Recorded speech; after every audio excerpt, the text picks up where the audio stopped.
I'm on the board of directors of Cornerstone Recovery, and found my way onto that board in a kind of an unusual way. I did not know what an alternative peer group program was. I didn't have any particular affinity for teenagers.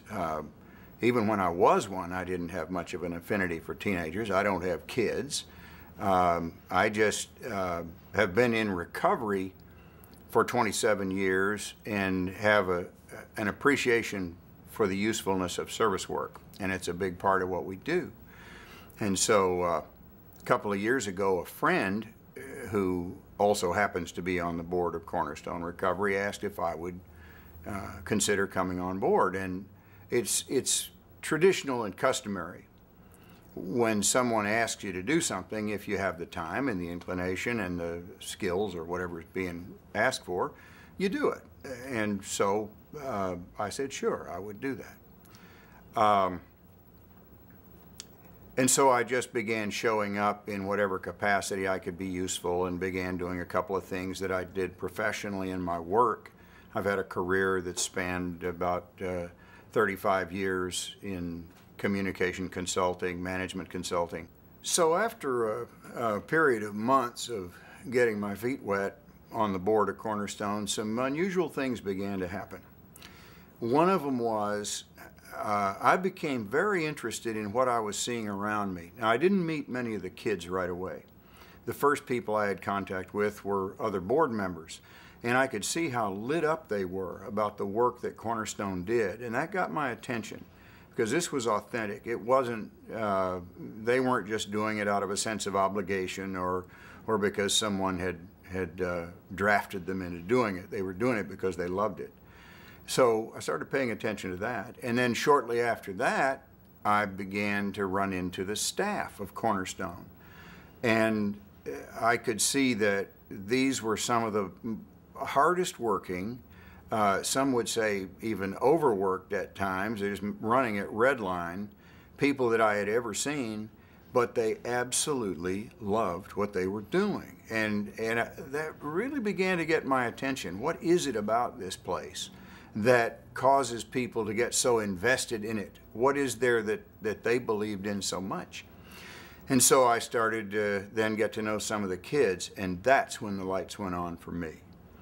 What I found was, although I never had kids, I began to see that I had way more affinity for these Cornerstone kids than I would have imagined.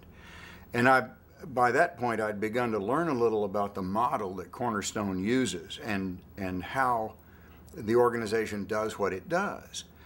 For instance, kids being at an event being absolutely crazy, and when Annette Edens would talk about this, and she'd talk about how kids could be obnoxious and unruly and irritating and cuss and spit, and she's smiling when she says it. And after she's smiling about it, I began to see that what was working here is that Cornerstone was creating a place where kids could go, where they're learning to be around other kids that lead them in a very positive direction, but they can still be kids. And the more I learned about it, I thought, this is brilliant. I didn't know such a thing existed. And because of my own experience, and that I came from a somewhat troubled background, I didn't start getting my ducks in a row until I got into recovery at the age of 34.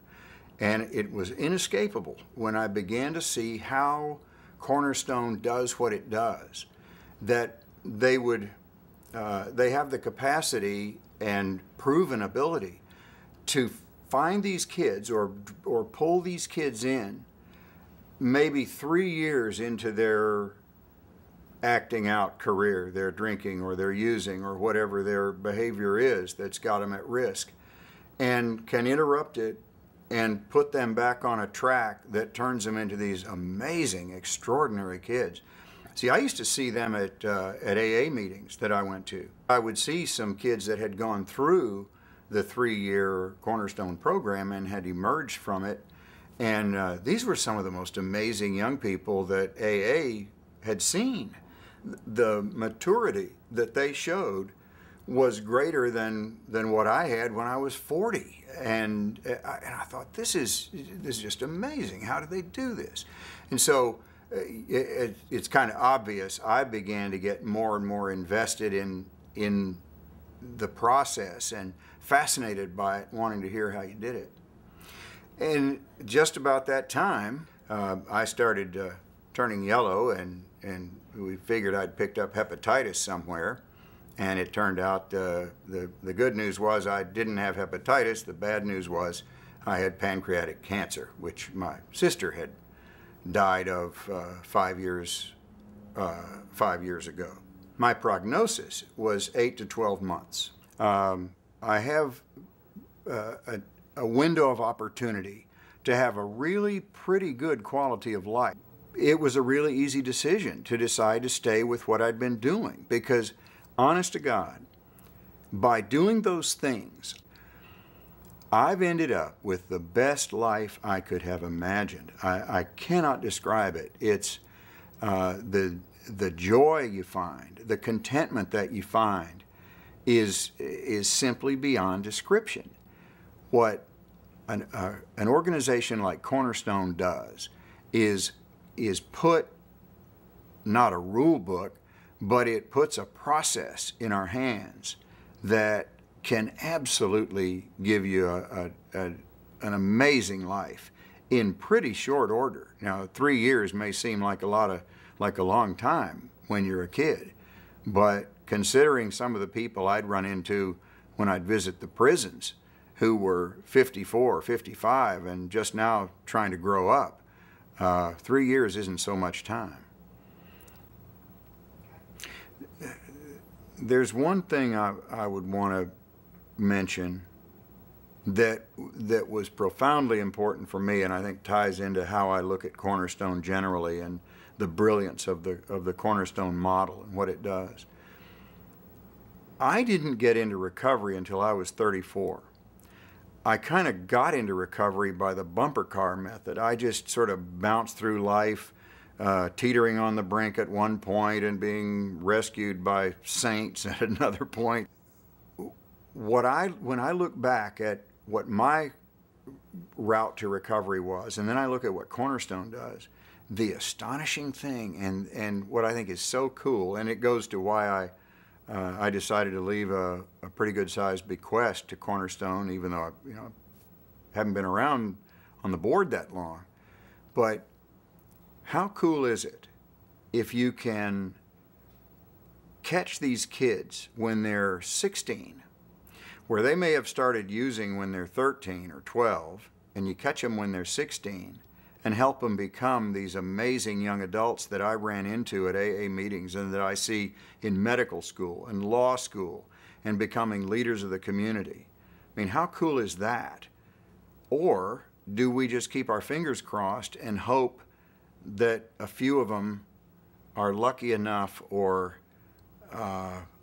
whatever enough to find their way into recovery when they're 34 and have been married 2 or 3 times and have already done created somewhat of a botch of it. I just see it as just an amazing, huge opportunity to help a lot of kids, and I go at it in a selfish way. I see it as the salvation of the culture and the salvation of the community, not just helping a few kids so they can feel good like I do. I'm counting on them.